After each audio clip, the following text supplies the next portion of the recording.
Hello, everyone, and welcome to another edition of Rosen Sports Monday. First of all, I want to thank our sponsors, our wonderful sponsors. Thanks to Charlie Swanson, Lexus of Wayzata, Lexus of Maplewood. I'm now leasing a Lexus RX. My wonderful wife, Karen, is trying out, giving it a little test drive, the Lexus NX, a little smaller version, and she's loving it so far. So thanks to Charlie for sponsoring the Minnesota Twins and their involvement with our podcast as well. Thank you so much. And Lucy's nicotine pouches. We will hear from all of our sponsors a bit later. Well, we have a very special guest today. I'm so happy I got a chance to see her in Chicago a couple weeks ago. We were visiting the Warren family for their daughter's graduation from law school at Notre Dame. Courtney Cronin is a rock star at ESPN right now on a variety of shows. Courtney, thanks so much for joining the show today. Appreciate it. Yeah, thank you for having me. I'm honored. Oh, this is wonderful. Now, I'm going to start out. There's so many ways we can go with these conversations. I know you're a grad of Indiana University, that famous basketball school that ended up winning a national championship last year. And I think you were wearing your colors, if not literally, figuratively, quite a bit last year.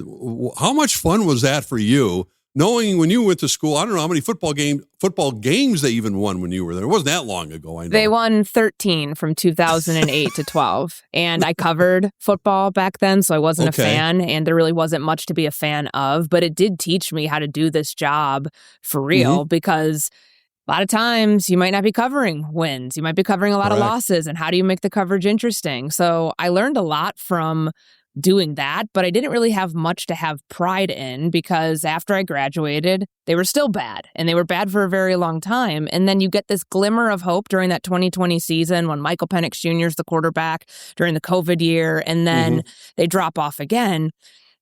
What Curt Cignetti has done at Indiana is nothing shy of the greatest coaching job we've seen in modern college football. And that's dealing with the transfer portal. It's dealing with NIL. It's turning a traditional basketball school, as you mentioned, into a football powerhouse that won a national championship in an undefeated season.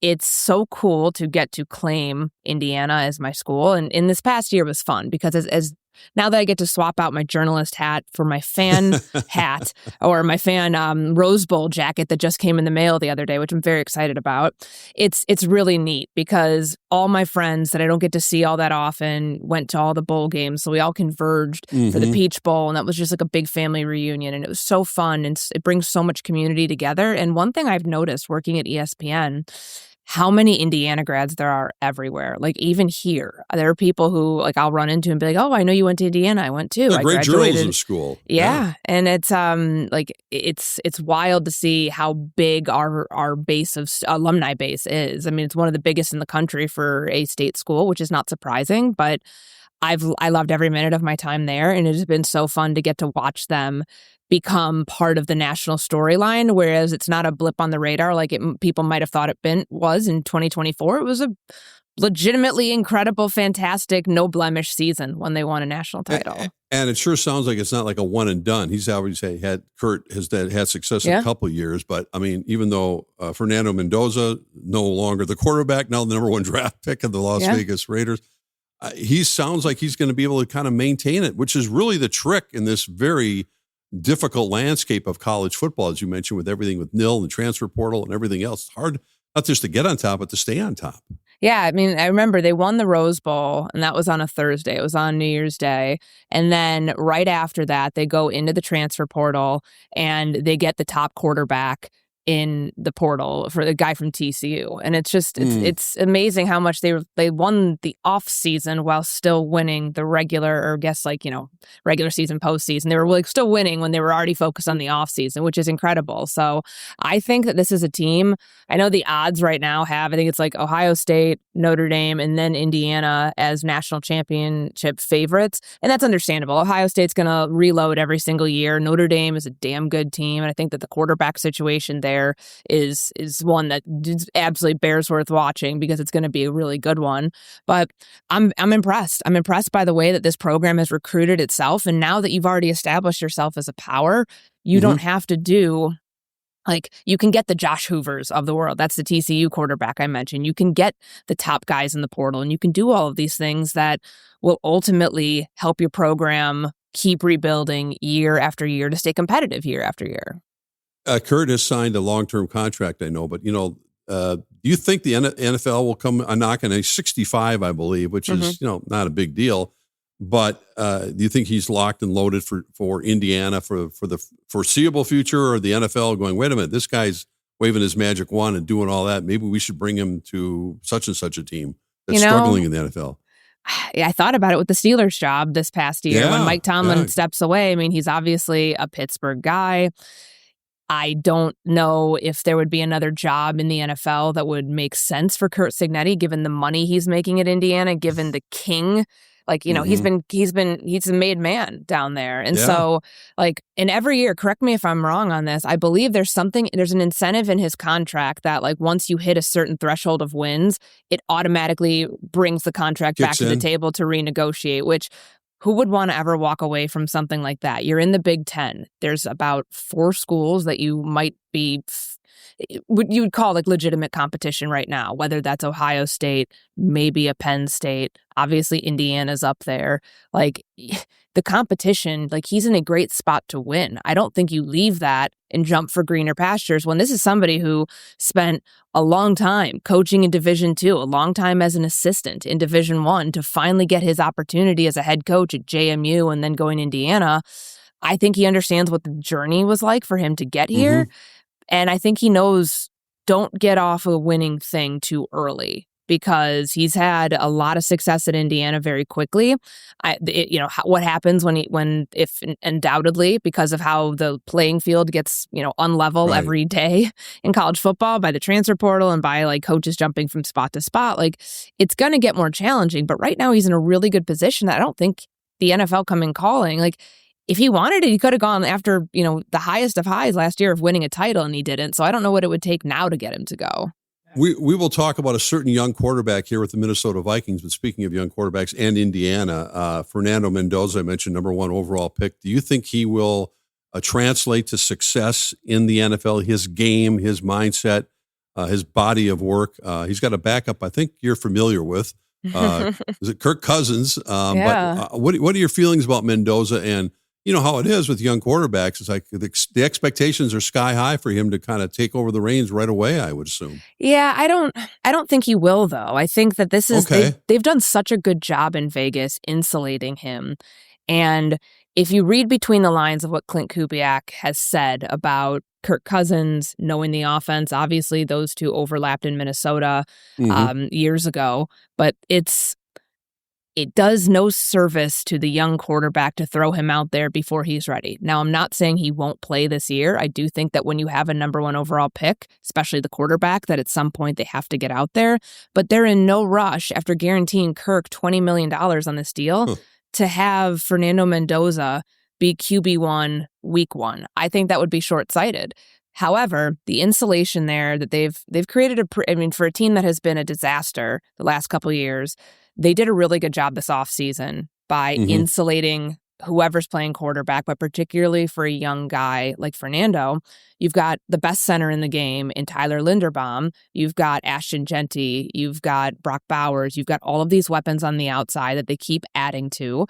He's going to walk into a place where the cupboard's not bare. And oftentimes when you're the number 1 overall pick going to a team that drafts you, because they're usually really bad, you walk into a place where it feels like a rebuild from the very start, and it's going to take years to get out of that. I don't think it's going to take as long as maybe we would think for a traditional rebuild, considering like most teams in that position don't have a Kirk Cousins to guide the young quarterback along. And I do think just from the limited interactions that we've seen of the two of them, they seem like they're very much on the same page, same personality. And I think that does matter. It's like a big brother. Yeah, like having somebody there that has done this before, somebody who has a self-awareness to know I can still play, but is Kirk past his prime? Yeah. But I think he's self-aware enough to know that. Then he knows what his role is. And his role is being there to help this team get off the ground in 2026, but help the young quarterback in Mendoza get his career going. Well, let's talk about Courtney Cronin's road to ESPN. You started back here, I think, in 2017, covering the Minnesota Vikings for what a year! What a year that was! My goodness, a lot of young aspiring journalists. How did you land this job and deal with all the things that you had to deal with immediately? Kind of getting recognition, establishing yourself with the coaching staff and management, players.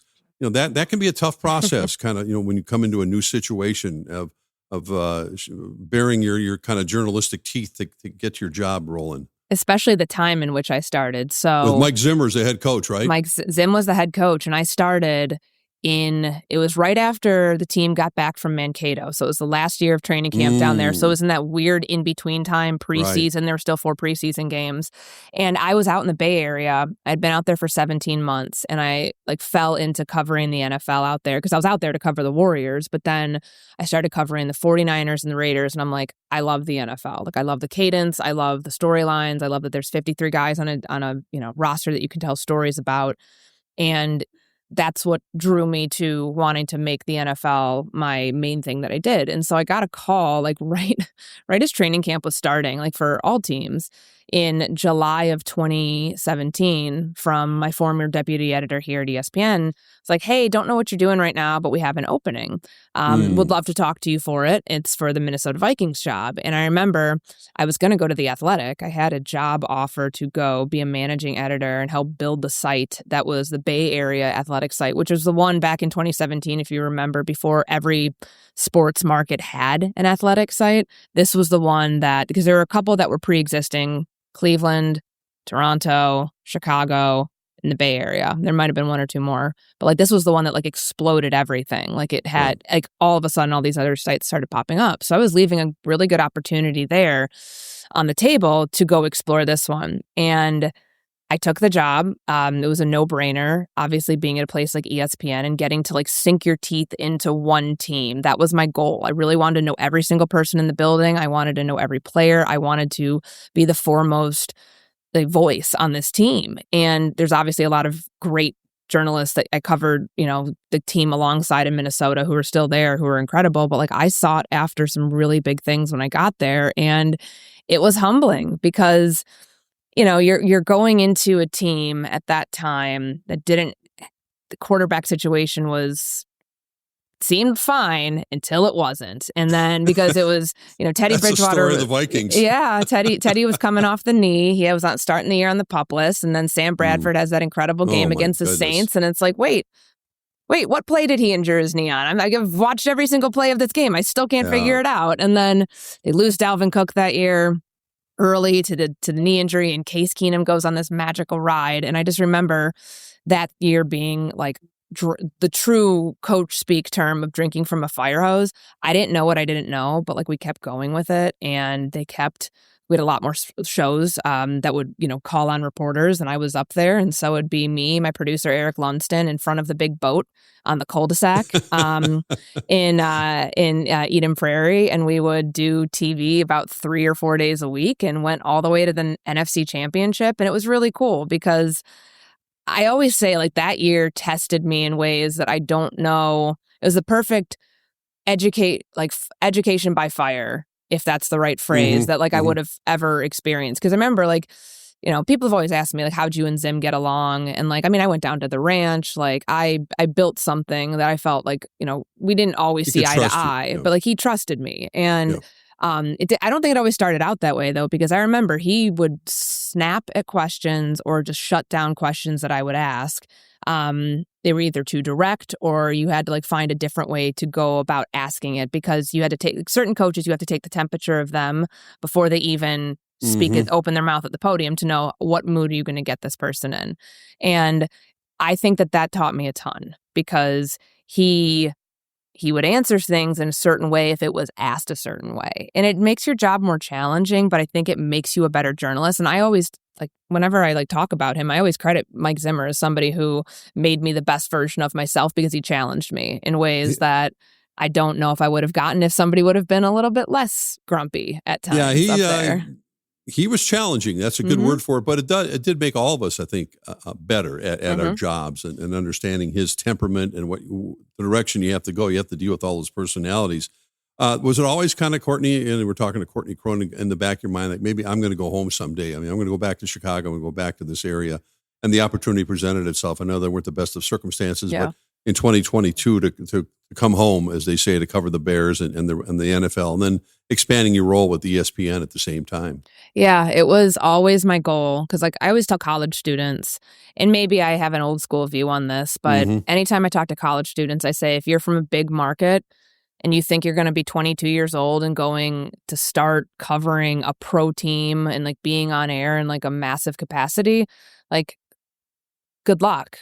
The best thing you can do is leave, pick up yourself, pick up your life, and move somewhere and get reps early on. So that's what I did. Like, I went to Jackson, Mississippi after my internship at the NCAA, and that's how I climbed from there to the Bay Area to Minneapolis to Chicago. But I had always told myself, by the time you're 30, like, that's when you want to get home. And I was a year late. I made it there at 31, but it was obviously under like really incredibly difficult circumstances with my mentor, Jeff Dickerson, passing away. Our good friend JD died from liver cancer in 2021, December of 2021. So when they asked me, though, because I was at the time I was considering, I don't know if a lot of people know this, but like I was kind of considering, how much longer do I want to stay doing the Vikings beat? Do I want to try to get out here, meaning here to Bristol, to like start focusing on radio and television at that time?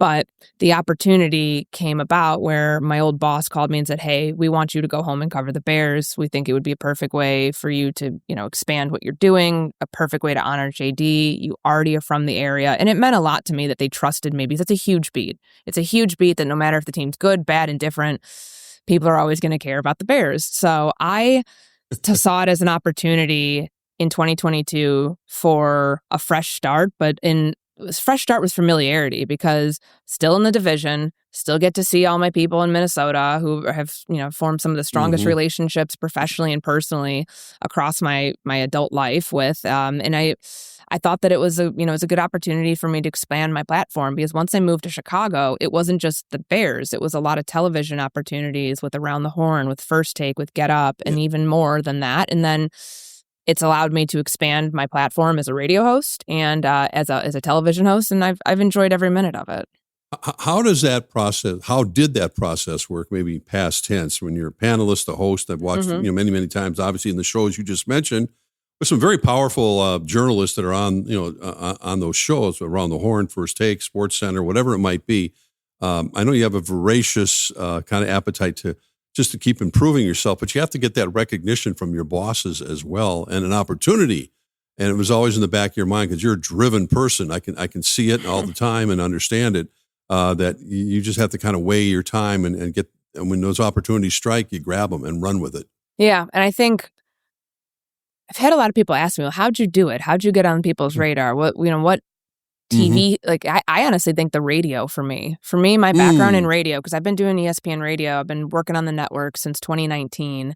And that gives me a chance to venture outside of the NFL world to talk about everything outside of football. So for right now, anytime I'm on my radio shows, it's all NBA finals. It's all Spurs and Knicks and Wemby and Jalen Brunson, and just being up to date and having opinions on things like that I think people here realized, hey, wait, she's not just the Vikings reporter. She's not just the Bears reporter. She can do a whole plethora of things. And I think that makes you versatile. Like, my goal is to be as versatile as I can in whatever role they'll ask me to do.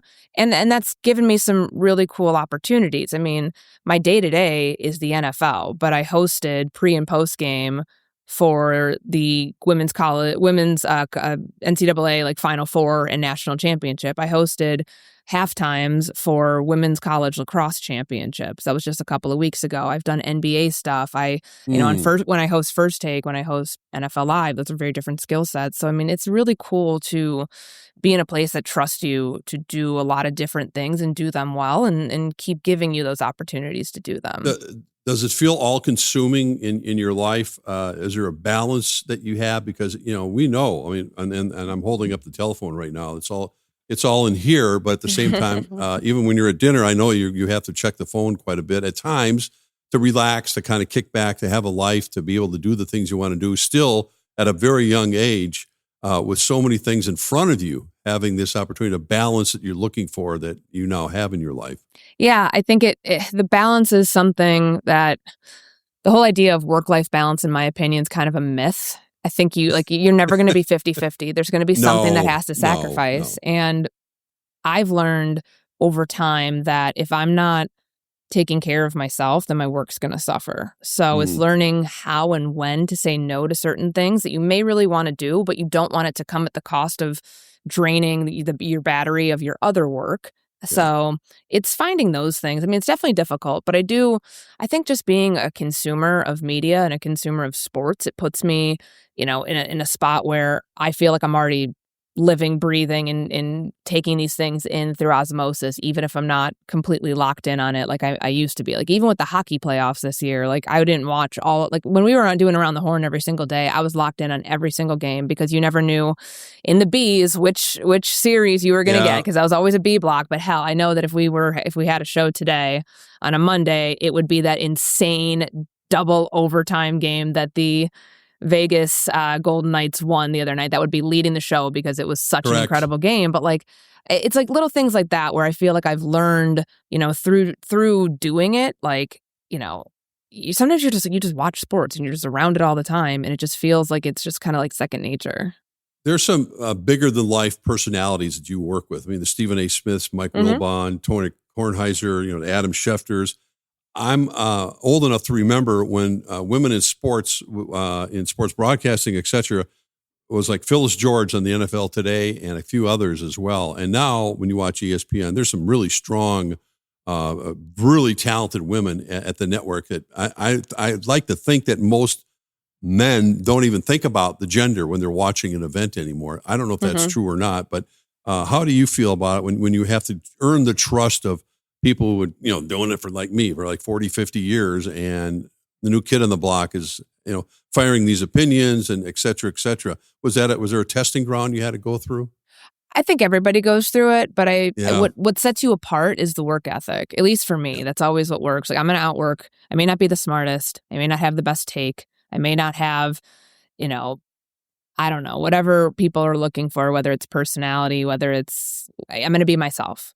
And I'm going to outwork whoever is my perceived competition. I think that's what you have to do to gain respect, to show that you're not just here for a short time, you're here for the long haul, and you want to be a part of something. You want to be a good teammate. I think that so many times we get caught up in what am I doing for me to make my agenda, to further my personal agenda, my personal goals. And that's great. I think everybody's going to have those things that they want to do and are striving for. But there's also the element of how can I set others up for success too? Because your higher ups, your bosses are going to see that and are going to be the glue that brings people together. And I think as a host, that's my goal every single time. Hey, I try to do what I really pride myself on is active listening, especially when I'm hosting. If I hear something and I'm like, wait a second, no, that's a good point. Let's go back to that. It might spur a different conversation. It might lead us somewhere that we didn't know where we were going to go. And it makes that person, whoever made the point, feel seen, feel, heard, and it makes them look good. And so I think that you do that sort of stuff as a host because it helps the chemistry of the crew. And as good as any show is, you never want to be the smartest person there. For me, it's always, I want to surround myself with people that are smarter than me. And that, I think, by proxy makes you look good, and it puts you in a spot where you know what you're doing and you can act on those things, and setting other people up for success. I think just helps the shows as a whole. So I think for when you're a younger person coming in and you get a chance to have these opportunities, don't be afraid to speak up for yourself, but also you're going to have to put the work in to show hey, I'm really about this. I'm not just here for self. I know you're busy. First of all, I love the fact you said being a good listener. I always told young aspiring journalists, listening is the most important aspect of your job. If you're thinking about the next question, you may miss something that your guest just said, and you'll go right over your head, and then you go, "Whoa!" I wish I would have asked about that. Yeah. I know you got a couple more minutes. I want to take a quick break to listen to hear our sponsors. I want to talk to you about the Hammond Chicago Bears. And a young quarterback named J.J. McCarthy, and what your perspective, maybe the national perspective, is on his future with the Minnesota Vikings. We're listening to Rosen Sports Monday here with Courtney Cronin of ESPN. Hey, Rosie here for Lexus of Wayzata and Lexus of Maplewood. As I have told you, I recently purchased a new Lexus RX, and it is fantastic. The best car I've ever driven. Lots of room for a tall guy like me, and it just drives like a dream. Charlie Swanson and his staff have been so good to me, and I can't say enough about the wonderful treatment I've received from the service department to the people at the front desk.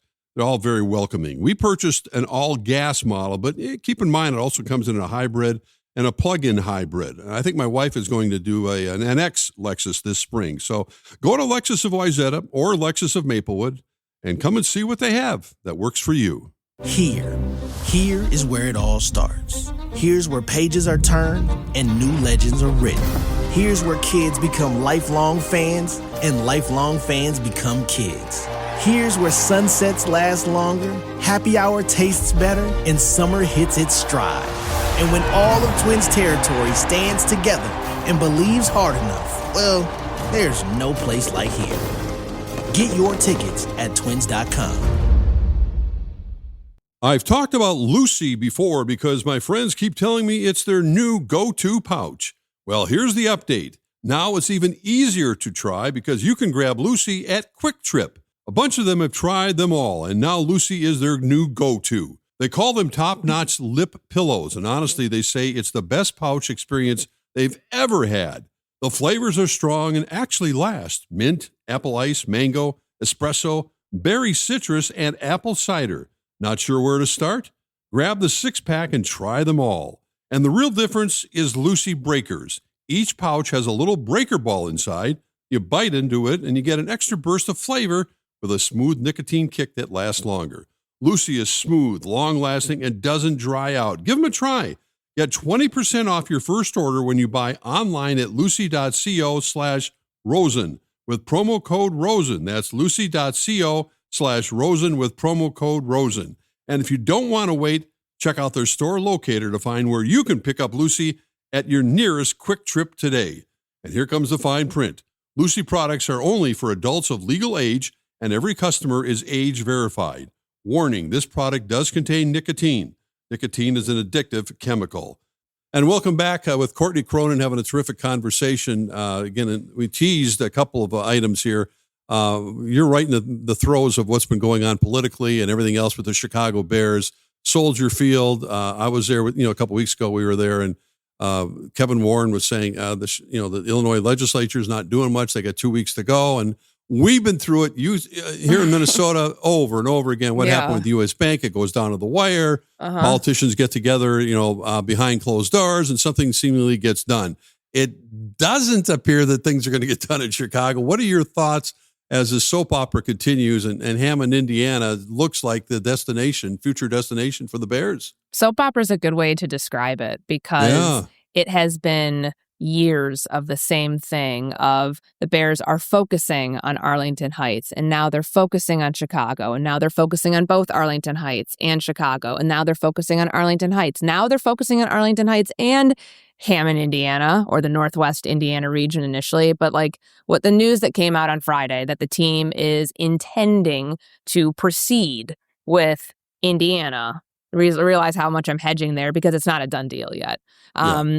There's a reason for that. I think that the team has to put pressure on the Illinois state government because the legislative session is over and they won't get back into the veto session until late October, early November. The Bears are trying to make a move and at least know where they're going so they can break ground because they're losing money on this thing every single day by not doing it. I think it's a big deal that the statement came out at the timing in which it did. Now, here's what I know. From talking with league sources, the Bears really want to be in Arlington Heights. I think that this is a situation where, as it was relayed to me, Indiana's in the lead right now, but that does not mean Illinois is out of the race. They've got a lot of ground to make up, but will they be able to? That's the big question here, because it's all going to depend on whether Illinois Governor J.B. Pritzker calls for a special session in the summertime to pass legislation that would help get the Bears the property tax certainty that they're hoping for. And now some of the alternative ideas that have come out about them, constructing the stadium, but then selling it back to the state, and then they lease it from the state. That's a model a lot of teams end up using across professional sports, to where the cities own the team, but the teams lease them from the cities. I mean, even Like, I mean, it's different because the Bears don't own Soldier Field. They just lease it outright. The city of Chicago owns Soldier Field. But it would be similar to, I believe, an approach that Tampa's trying to use right now with the Tampa Bay Buccaneers, with the Tampa Bay Rays. And it's common. However, it just feels like we're so far away from getting a real answer. Like, honestly, until I see pen to paper, hey, they've purchased land or we know where the site is, because they still don't even have a site in Northwest Indiana. Like, That's it's crazy. in Hammond. But they don't have a site. How many sites are there in Hammond? I mean, I can't imagine. I've been to Northwest Indiana, but it was supposed to be the Wolf Lake site, but then when Kevin Warren and Chairman George McCaskey put the statement out the other day, it said like site to be determined. They're still looking for it. So something was interesting there about how it seemed like we knew where they were going to go in Hammond, but like I guess. I mean, I'm with you. There's not much like a space out there. So like, I mean, there's space, but like there's not that much. Like, so they could have like multiple sites in Hammond. So I'm curious to see how much longer this goes on. I remember going to Arden Hills with Lester Bagley of the Minnesota Vikings, held a news conference there. And the Vikings were like, this is where we're going to build our stadium. Arden Hills. And then, of course, the machine got rolling for downtown. There's no way they were going to let the Vikings leave downtown Minneapolis. And here we are years later with a beautiful facility, one of the best, if not the best, in the NFL at U.S. Bank. So, but it doesn't sound like Soldier Field is going to be the future one way or another. It's stunning to think about not being in Chicago, but is it any different than the Jets and the Giants in New Jersey, the 49ers in Santa Clara, the Rams in Inglewood? I don't know. We're seeing, big major teams, cities that don't have necessarily the stadiums in their city. This would be different because it is the Bears, and you associate it 100% with Chicago and Soldier Field, but it would take some getting used to.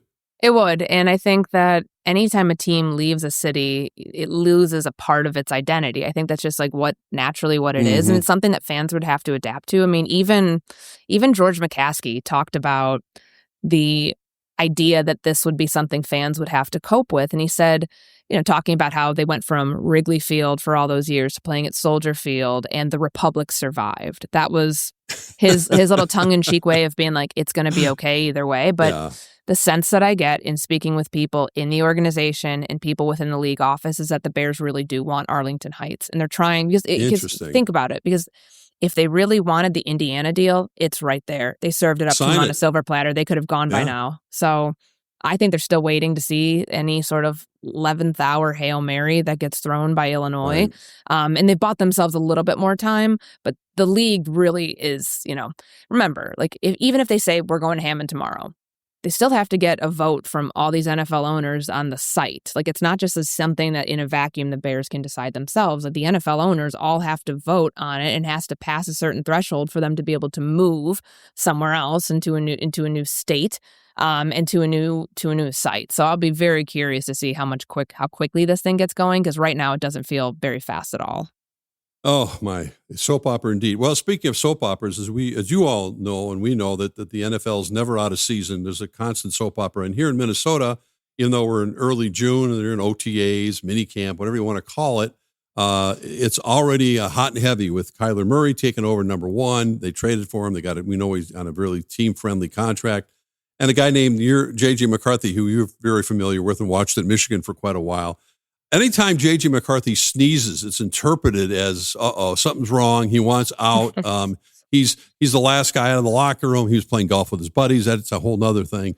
But what is your kind of the national perspective, your own perspective, and what you're hearing as this goes on every day? Not so much just what's going to happen at the beginning of this season, where it does appear that Murray's got certainly a big foot in the starting job, but what the future of J.J. McCarthy and how long the Vikings are going to wait to see what they have. I think they blew it last year, but that's we can get into that as well with the whole soap opera that went on with Darnold and Danny Jones, et cetera, where they had that chance to make a move and get something done. I think it was the wisest thing they could have done. Like, we knew what they were going to bring in competition for J.J. McCarthy because they didn't last year. And I think it's hard because you expect, okay, this guy didn't play his rookie season. He's a former first-round pick, a high draft pick. They traded up a pick to go get him. Like, he should be ready, but he wasn't ready. And there wasn't the support and insulation within the room that I think would get the best out of him, not just in terms of like somebody who's done it before. I think leadership obviously matters and experience, learning from somebody, but because he had that with Carson Wentz. Carson Wentz led a team. He may not have played in that Super Bowl, but he led that team to the Super Bowl in 2017 before he got hurt. I think he needs someone to challenge him. And I think what Kevin O'Connell said the other day, that, the quarterbacks have all been very professional with each other, whether it's Wentz, whether it's Kyler Murray, whether it's J.J. McCarthy. It should be one of the more intriguing position battles that we see across training camps this fall. And while it does feel like you brought Kyler Murray in to go win the job right now, like it's his job to lose, I think JJ has a good opportunity here to figure it out. Because if you don't figure it out now, the change of scenery conversation comes around and we're wondering what team he's playing on next year. Because like Anthony Richardson, like JJ McCarthy, sometimes early on in your career, injuries and other things derail things to a point where you can't get out of it in the same spot that you got into it. It's like you can't heal where you got sick. That I do think if he can't figure it out now, knowing that he'll have competition, knowing that Kyler does look like the favorite to win the job, that he's got to go somewhere else to try to, get a very early career rebirth for himself. And it's, if nothing else, Murray hasn't exactly been durable throughout his career. He's missed a lot of games, and it doesn't even matter about so much production and how J.J. McCarthy can prove that he's ready for the job. He may just end up starting X number of games because Kyler's not ready to answer the bell at a certain game or 2 or 3. And that's why you have to have the protection, and they do now with JJ. But I'm just wondering what the perception is and how how he's advanced. If he's not, if he plays in the preseason a little bit, Justin Jefferson's not going to be out there. Jordan Addison's not going to be out there. For the most part, their starters in the offensive line aren't going to be out there. So how do you really gauge? How coaches gauge where the guys made the improvement? I guess in practice, and maybe when the Ravens come to town and they do joint those, practices. Joint practices. Those are huge. Those are important. Yeah, they seem like they're almost more important than the preseason games themselves. But I do think that you have a point. Like, how are you going to know from the preseason itself? Because we saw last year where it's like, okay, it looks like it's great, and then he wins the game Monday night against the Bears, and a lot of that from the Bears giving that game away in the fourth quarter. But I think, just based on what we know and knowing how much time is in between now and the start of the season, and knowing that if you want your best shot to win week 1, it's probably with the quarterback that you went out, you sought after in free agency. You thought he was that much of an upgrade of what you had in the room. To me, it's Kyler Murray's job to lose. And that's, you ride that as long as you can. And if at some point, your first round pick, because remember, year 3 is a huge year for quarterbacks and contracts, like with first round picks and contracts, because you're trying to figure out, is this guy worth making an investment in? Not just thinking about the 5th-year option. Eventually, you're going to have to pick it up or decline it. But this is the time where you can start negotiating. And he has certainly not shown them anything at this point to warrant any sort of conversation around that, but doesn't mean that he can't this year and get himself on track to where we do have a conversation. Now, I think it's an uphill battle for sure. Accuracy issues don't just go away overnight, and you have the same coach, same offense. I don't know how much of that's going to change, but it certainly feels like we will see him at McCarthy at some point this season, but I think they ride Kyler Murray in this offense as long as they can. Well, and Murray has to have a big chip on his shoulder. I mean, he's got a lot. People are doubting his longevity in the league, or at least the ability to kind of put a team over the top. And he has that opportunity right now because he's got a big contract potentially waiting for him, even though the Cardinals are paying him. He already signed the big contract, He already did, but he's got another. I mean, whether or not this is a Sam Darnold situation where he's going to be kind of like one and done almost, or it could be a long-range solution. Who knows? The Vikings have been looking for a quarterback since Fran Tarkenton, it seems like, where Brett Favre comes to town for a year or two, and that's about it. But I don't know. There's always already whispers. Tom Pelissero was talking about it, could JJ be traded before? I'm going, wait, what? I can't imagine that happening. But I would imagine quarterbacks don't get traded all that often, in season. So before the deadline, I know that's an idea of, could they move him before November? I would think if it happens, it would be. We've had the same conversation with Anthony Richardson before, and the Colts have maintained we like him, we want him as a backup, and obviously they have the Daniel Jones situation with his injury. Is he going to be ready for week 1? Who knows? But I think it would take a major quarterback injury somewhere else to see him move before training camp ends. I want to finalize things with you, Courtney. Are you in Bristol, Connecticut right now? I am today. Okay. Yep.